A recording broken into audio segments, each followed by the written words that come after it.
বন্ধুরা, আশা করি তোমরা সবাই ভালো আছো। আজকে আমাদের বাড়িতে মাংসের ঝোল আর ভাত হবে। তো এই মাংসের ঝোলটি একটু অন্য ধরনের রান্না হবে। অন্য ধরনের বলতে যেমন কাঁচা ছোলা থাকবে, ধনিয়া পাতা থাকবে, আলু থাকবে, ফুলকপি থাকবে। কথা বলা শেষ হতে না হতে আমার মা মাংস ধুয়ে রেডি করে জামের মধ্যে রেখে এক সিপি ভিনিগার ঢেলে দিচ্ছে। বন্ধুরা, এই জামেতে যে মাংসগুলো দেখতে পাচ্ছ এগুলো হলো ব্রয়লার মুরগির মাংস। পরে আমার মা মুরগির মাংসতে 4 চামচ নুন দিয়ে দিল।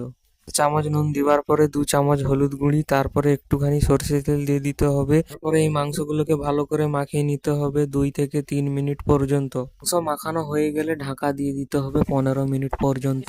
তারপরে আমাদের এই উনানটা ধরানো হচ্ছে। উনানটা ধরানো হলে হাঁড়িতে চাল দিয়ে দেওয়া হলো। তারপরে কড়াইতে সর্ষে তেল ঢেলে দেওয়া হলো। যেহেতু এখানে বাটা মশলার তরকারি হচ্ছে, আদা রসুন এবং গোটা লঙ্কা। তেল গরম হয়ে গেলে আলুগুলো ভেজে নেওয়া হচ্ছে। আলুগুলো ভালো করে ভাজা হচ্ছে। তারপরে এই পাশে যেহেতু বাটা মশলা ভালো করে বাটতে হচ্ছে। আলুগুলো ভালো করে ভাজা হয়ে যাওয়ার পরে তারপরে এই পাশে ফুলকপি ভাজা হচ্ছে, একটুখানি নুন দিয়ে দিতে হবে। এগুলো ভাজা হতে হতে এ পাশে মশলা একদম বেটে রেডি করে দিয়েছে আমার মা।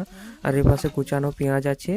কড়াইতে একটুখানি গোটা জিরে গোটা লঙ্কা দিয়ে একটু নাড়াচড়া করে নিতে হবে। তারপরে গোটা গরম মশলা দিয়ে দিতে হবে। তারপরে কেটে রাখা পেঁয়াজগুলোকে দিয়ে দিতে হবে। কেটে রাখা পেঁয়াজগুলো দিয়ে দেওয়ার পরে এইখানে একটু মাম মতো নুন দিতে হবে।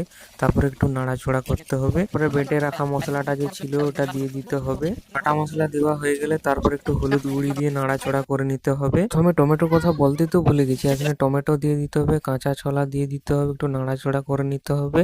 মশলাটা ভালো করে পাক খেয়ে গেলে এখানে মাংস ঢেলে দিতে হবে। এবার একটু নাড়াচড়া করতে হবে। তারপরে একটু ওই গরম মশলার জলটা এখানে ঢেলে দিতে হবে। তারপরে ভেজে রাখা আলুগুলোকে দিয়ে দিতে হবে, একটু নাড়াচড়া করে নিতে হবে। তারপরে মাংসটা কষানো হয়ে গেলে ফুলকপির ভাজাগুলো দিয়ে একটু নাড়াচড়া করে নিতে হবে। এখানে যেহেতু মাংসর ঝোল হবে একটু মাম মতো এখানে মিডিয়াম টাইপের জল দিয়ে দেওয়া হচ্ছে। তো রান্না করার আগে ভাতটা হয়ে গেছে, তাই ভাতের এখানে ফ্যানটা গড়িয়ে নেওয়া হচ্ছে। একটু নাড়াচড়া করে নেওয়া হলো যাতে না জ্বলে যায়। তারপরে মাংসর তরকারিতে কেটে রাখা ধনিয়া পাতা দেওয়া হচ্ছে। তারপরে গরম মশলা দিয়ে একটু নাড়াচড়া করে নিলেই মাংস রান্না কমপ্লিট। এখানে যেহেতু আমি ভিডিও বানাচ্ছি, ভাত, স্যালাড, আচার এবং মাংসর ঝোল আমাকে প্রথমে আমার মা বেড়ে দিচ্ছে। ভাত তরকারি বাড়া হয়ে যাওয়ার পরে তারপর আমি খেতে বসে গেছি। বাটি থেকে মাংস না নিয়ে ফুলকপি নিয়ে আর একটু স্যালাড নিয়ে দেখা যাক, দারুণ হয়েছে সত্যি।